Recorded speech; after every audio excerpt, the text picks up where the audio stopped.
आज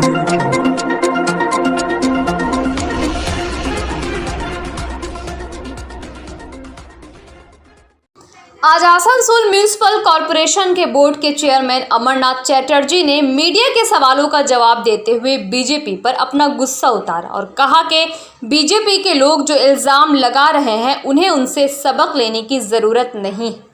आइए सुनते हैं इस बारे में प्रशासनिक बोर्ड के चेयरमैन अमरनाथ चटर्जी ने क्या कहा।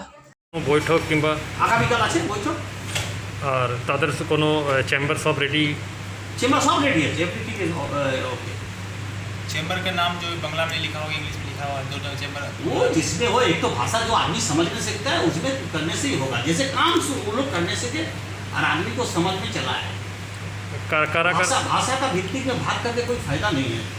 ये ब्रिटिश गवर्नमेंट करता था, ये स्वाधीनता का मार्ग है। आपने ही ऑर्डर दिया था कि बांग्ला में भी बांग्ला में रखने के लिए इसमें पश्चिम बंगाल सरकार का ऑर्डर था कि पश्चिम बंगाल है बांग्ला में रहेगा, बांग्ला में रहेगा उसका सब इंग्लिश में भी रहेगा। सब क्लियर कर देव কোনো চিন্তা করার কারণ কোনো প্রয়োজন নেই। আমরা চিন্তা করে দেবো, আমরা ব্যবস্থা করে দেবো। আপনার পূর্ণসচিব নিশ্চয়ই আমাদের সম্পূর্ণভাবে যোগাযোগ করবে। আর 2 নম্বর হচ্ছে যে আমরা এখন দুয়ারে সরকার নিয়ে একটু ব্যস্ত রয়েছি, কারণ মানুষকে বঞ্চিত করে তো কোনো উন্নয়ন হয় না, আর মানুষকে বঞ্চিত করে কোনো কাজ হয় না। তো মানুষের জন্যই আমাদের এই কাজ চলছে। এখন আমাদের দুয়ারে সরকারের প্রথম ফেজের কাজটা শেষ হয়ে তারপরে আমরা আবার প্রেস মিট করে আপনাদের সামনে সমস্ত জানাবো। ডাক্তার মেয়র কালকে একটা প্রেস মিট করেছেন বিজেপি কাউন্সিলরদের নিয়ে, তিনি দাবি করেছেন যে আমি বলেছিলাম 3 দিনের মধ্যে সেই তালিকাটা দিন, যদি দিতে পারেন তাই রাজনীতি ছেড়ে দেন। 550 কোটি টাকা কোথায় বেহিসাবি খরচা হয়েছে বা বকেয়া আছে। না শুনুন, কে কী বললো তার উপর না, তার টাইমের উপর তো আমি চলবো না। আমার তো এখানে বিভিন্ন রকম ইনকোয়ারি করছে, আমি তো আমার থেকে বলো না, রাজনৈতিক বয়সটা তো বেশি নয়, হয়তো তৃণমূলে থাকার সুবিধে ওনার হয়তো পরিধিটা বেশি হয়ে গেছে, তো আমার থেকে রাজনৈতিক বয়সটা ওনার কম। তো সেই জন্য উনি বললে তো আমি তো সেটা আমাকে তো মেনে চলতে হবে, তার কোনো মানে নেই তো। আর আমার নেতাও নন উনি, তো সেই জন্য আমি ওনাকে অনুরোধ করবো যে ওই টাইম দেওয়ার ব্যাপারে যেন উনি একটু ভেবেচিন্তে কথা বলেন। এগুলো শিষ্টাচারের ভ্রষ্টতা হয়, তো এই শিষ্টাচারগুলো মেনে রাজনীতিটা করা উচিত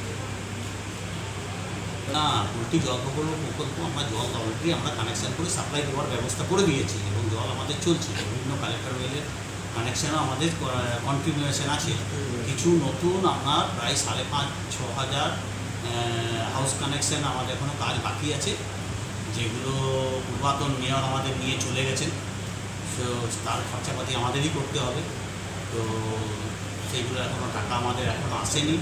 তো আমরা চেষ্টা করছি যে টেন্ডার হয়ে গেছে আমাদের, প্রায় টেন্ডারটা আমরা ওয়ার্ক অর্ডারটাও দিয়ে দেবো। তো ওয়ার্ক অর্ডারটা দিলে কাজগুলো শুরু হয়ে যাবে, তাহলেই সমস্যা মিটে যাবে সম্পূর্ণ। বিগত বোর্ডের তরফ থেকে না এখনও সেই জায়গায় পৌঁছায়নি। এগুলো কেন্দ্রীয় সরকারের কিছু প্রাধান্যতায় আমরা এই কাজটা করতে পারছি না, কারণ কেন্দ্রীয় সরকার ডিবিসি থেকে কখন জল ছাড়বে তার উপর নির্ভর করে তো আমাদের এই জল প্রকল্পটা হবে। বা গরমে যদি জল না ছাড়ে তখন নিশ্চয়ই আমরা জল দিতে পারবো না। আর দ্বিতীয় নম্বর, বর্ষাকালে যদি একসঙ্গে পঞ্চায়েত আর দামোদর যদি একসঙ্গে ডিবিসি যদি জল ছেড়ে দেয় আর সমস্ত কালেক্টর ওয়েল আইজি এবং পাম্পগুলো যদি আমাদের সব উল্টে দিয়ে চলে যায় ভাসিয়ে দিয়ে, তাহলেও আমরা জল দিতে পারবো না। এইটা একটা যৌথ পরিকল্পনা আমরা ভেবেছিলাম যে 2 বেলা জল দেওয়া যাবে। তো সেই পরিকল্পনার মধ্যেখান দিয়ে আমাদের প্রাক্তন মেয়র হয়তো এই সিদ্ধান্ত দিয়েছিল, আমি জানি না এখন কেন উনি বদলে গেছেন, হয়তো ওনার রাজনৈতিক বর্তমান চাপের জন্য হয়তো উনি বদলেছেন। তো আমরা যদি 2024-এ যদি ক্ষমতায় আসি তাহলে আমাদের সেই রকমভাবে কন্ট্রোলে থাকবে ডিবিসি, আমরা তখন চিন্তা ভাবনা করব। তাহলে কি 24 ঘন্টা আসানসোল শহরে জল দেওয়ার পরিকল্পনাটা কি আপাতত 20 জলে? আমি 20 জলে বলতে পারবো না, তবে আমরা চেষ্টা করবো যাতে জলটা 2 বেলা পেয়ে যায়। তবে জলের এখন কোনো সমস্যা নেই, 2-1 জায়গা ছাড়া। যদি কেউ বলছেন তাহলে সে অতিরঞ্জিত করে বলছেন। आज रानीगंज चैम्बर ऑफ कॉमर्स के भवन में राशन कार्ड को आधार कार्ड के साथ लिंक कराने का काम किया गया। सुबह 10 बजे से 12 बजे तक चले इस खास शिविर में 150 से ज़्यादा लोगों के राशन कार्ड को आधार कार्ड के साथ लिंक किया गया। इस संदर्भ में रानीगंज चैम्बर ऑफ कॉमर्स के अध्यक्ष प्रदीप बजोरिया ने कहा कि आज चैम्बर भवन में एक शिविर का आयोजन किया गया, जहां चैम्बर के सदस्यों के साथ साथ जो चैम्बर के सदस्य नहीं हैं उनके राशन कार्ड को भी आधार कार्ड के साथ लिंक किया गया। उन्होंने कहा कि ये खास कैंप आज लगाया गया, लेकिन अगर ज़रूरत महसूस हुई तो अगले हफ्ते फिर से ये शिविर लगाया जाएगा। रानीगंज से जाहिद अनवर की खास रिपोर्ट। सबको सीरियल नंबर वाइज बुलाया जा रहा है, प्लीज आप बैठे, हम लोग सीरियल नंबर कॉल करेंगे, उसके हिसाब से आ जाइएगा सामने। 26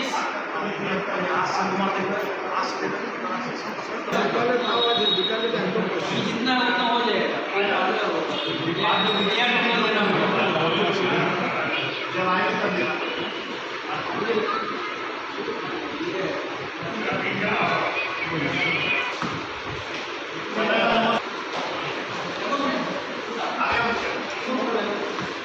आप विश्वास नहीं करोगे, उन्होंने 15 मिनट के अंदर कैंप कंफर्म कर दिया। मैं चाहूँगा एक जोरदार तालियां मोदी के लिए। और यदि हमारे रानीगंज चैम्बर के मेंबर्स चाहेंगे तो अगले सप्ताह फिर से ज़्यादा रिक्वेस्ट करेंगे एक डेढ़ देने के लिए, ताकि इस तरह की सेवा अपने मेंबर्स को प्रदान कर सकें। ये मेंबर्स के लिए भी सुविधा उपलब्ध है, जो भी चाहे उपलब्ध आके यहाँ करा सकते हैं, टोटल फ्री ऑफ कॉस्ट, किसी से कोई भी चार्ज नहीं किया जा रहा। धन्यवाद। चैम्बर ऑफ कॉमर्स द्वारा आज क्या कार्यक्रम किया गया? रानीगंज चैम्बर ऑफ कॉमर्स द्वारा आज एक डिजिटल कैंप लगाया गया है, जिसमें राशन कार्ड को आधार से लिंक करने का काम हम लोग आज कर रहे हैं। यह सुविधा मेंबर और नॉन मेंबर दोनों को दी जा रही है। काफ़ी संख्या में मेंबर और नॉन मेंबर यहाँ पर आ रहे हैं। अभी तक 140 जन का रजिस्ट्रेशन हो चुका है। चैम्बर व्यवसायियों के हित के लिए निरंतर काम कर रही है। आप देख रहे हैं पिछले 6 महीनों से हम लोग खूब तेज़ी से मेंबर के हित में काम कर रहे हैं, चाहे वो ट्रेड लाइसेंस कैंप हो, ब्लड डोनेशन कैंप हो, या व्यापारी के हित में होल्डिंग टैक्स का काम हो, या डिजिटल कैंप हो। सारे कैंप हम लोग मेंबर नॉन मेंबर दोनों के लिए कर रहे हैं, और व्यापारी को कोई रकम की असुविधा नहीं हो। जो भी व्यापारी की डिमांड है, जो भी हमारे मेंबर की डिमांड है, उसको हम लोग पूरा करने का प्रयास कर रहे हैं। इसलिए और मेंबर लोग में काफ़ी खुशी है कि रानीगंज चैम्बर ऑफ कॉमर्स काफ़ी अच्छा काम कर रहा है, व्यापारियों के हित में काम कर रहा है। ये प्रोसेस कितने दिन तक चलेगी? आज हम लोग ये कैंप 10 से 12 बजे तक लगाए हैं। यदि इसके बाद भी वेटिंग रहेगी तो अगले सप्ताह फिर हम लोग ये कैंप लगाने का विचार कर रहे हैं। ये काम चैम्बर के अंदर ही हो रहा है? ये काम चैम्बर के अंदर ही हो रहा है। अभी हम लोग एक बात और आपको जानकारी दें, आने वाले शनिवार 21 तारीख को हम लोग इस इलाके की सारी NGO, सारे जो भी डॉक्टर्स और इंडिविजुअल्स कोरोना काल में अच्छा काम किए हैं, उन सबको भी सम्मान देने का काम 21 तारीख को हम लोग कर रहे हैं एज ए कोरोना वॉरियर। तो चैम्बर लगातार अपनी गतिविधि को बढ़ाया जा रहा है, चाहे वो सामाजिक हित में हो या व्यापारिक हित में हो।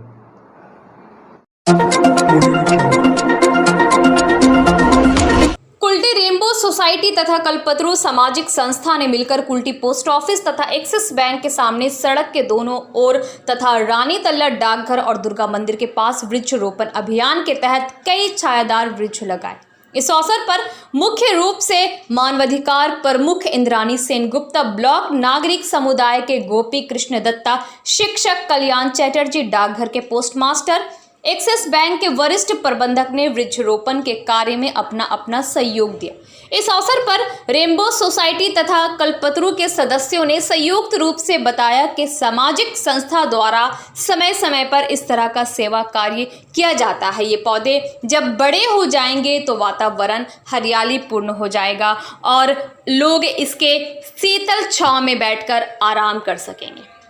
बराकर से अमन शाह की खास रिपोर्ट। आज पांडेश्वर के तृणमूल कांग्रेस अल्पसंख्यक सेल के अध्यक्ष हैदर मंडल ने आसनसोल में पश्चिम बर्दवान जिला तृणमूल कांग्रेस अल्पसंख्यक सेल के अध्यक्ष सैयद अफरोज से संगठन के दफ्तर में एक जरूरी बैठक की। इस दौरान कई महत्वपूर्ण मुद्दों पर चर्चा की गई। खासकर आने वाले समय में इस जिले में टीएमसी अल्पसंख्यक सेल की गतिविधियों को कैसे और बढ़ाया जाए, इस पर चर्चा की गई। साथ ही मुस्लिम संप्रदाय के पवित्र त्यौहार मुहर्रम को लेकर भी चर्चा की गई। रानीगंज से जाहिद अनवर की खास रिपोर्ट। मैं दिल से मुबारकबाद देना चाहता हूँ सैयद अफरोज साहब को, मैं ममता बनर्जी के मैं आभारी हूँ, मैं अभिषेक बनर्जी के मैं आभारी हूँ, मैं मलय घटक का मैं आभारी हूँ, नरेंद्र चक्रवर्ती पंडेसर विधानसभा के दादा उनको मैं आभारी हूँ, जो हमको दायित्व दिया गया है पंडेश्वर में ब्लॉक प्रेसिडेंट मेहनती सेल का। मेरा नाम हैदर मंडल। मैं एक साथ में मिल के मैं काम करने की मैं तैयारी हूँ। संगठन का आगे बढ़ा के मजबूती करने की मैं तैयारी हूँ। जुओ के संगठन हुआ, मदर के संगठन हुआ, संखालों के संगठन हुआ, ट्रेड यूनियन के संगठन हुआ, एक साथ में हम लोग हाथों में हाथ डाल करके कंधा में कंधा मिला करके हम लोग काम करने का हम लोग तैयार हैं। हम लोग ममता बनर्जी के सैनिक हैं, हम लोग अभिषेक बनर्जी के सैनिक हैं। आन और शान के तरह हम लोग काम करने का हम लोग तैयार हैं।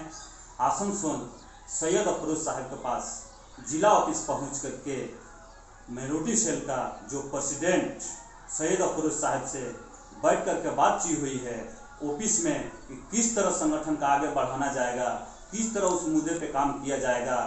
जो जिला के जो कमेटी गठन हुआ है, हम लोग के सभापति विमान उपाध्याय, उनको मैं मुबारक देना चाहता हूँ। उज्जवल चटर्जी दादा चेयरमैन हैं, उनको मैं मुबारकबाद देना चाहता हूँ।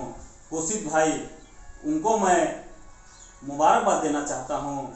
और जो हम लोग महिला के जो जिला सभापति, उनको मैं दिल से मुबारकबाद देना चाहता हूँ। रुपेश भाई को मैं मुबारकबाद देना चाहता हूँ। दासूदा को मैं मुबारकबाद देना चाहता हूँ। हम लोग अभिजीत दा NTC के जो जिला सभापति, उनको मैं दिल से मुबारकबाद देना चाहता हूँ। एक साथ में मिल कर के हम लोग काम करने के हम लोग प्रयास करेंगे, आगे बढ़ाने का हम लोग काम करेंगे। जैसे ममता बनर्जी के फुल बहुमत से जिता करके कलकत्ता में जैसे हम लोग CM बनाने का हम लोग काम किए हैं, उसी तरह दीदी के हम लोग पूरा भेज करके ऑल इंडिया में दीदी का हम लोग प्रधानमंत्री बनाने का हम लोग काम करेंगे। हाथों का हम लोग मजबूत करने का हम लोग काम करेंगे। तृणमूल कांग्रेस जिंदाबाद, माँ माटी मानू जिंदाबाद, मेहनती सेल जिंदाबाद, ममता बनर्जी जिंदाबाद, सैयद अफरोज साहब जिंदाबाद, मलय घटक जिंदाबाद, नरेंद्र चक्रवर्ती जिंदाबाद। धन्यवाद, सबको मुबारकबाद, नमस्कार। Subscribe now and press the bell icon. Never miss an update.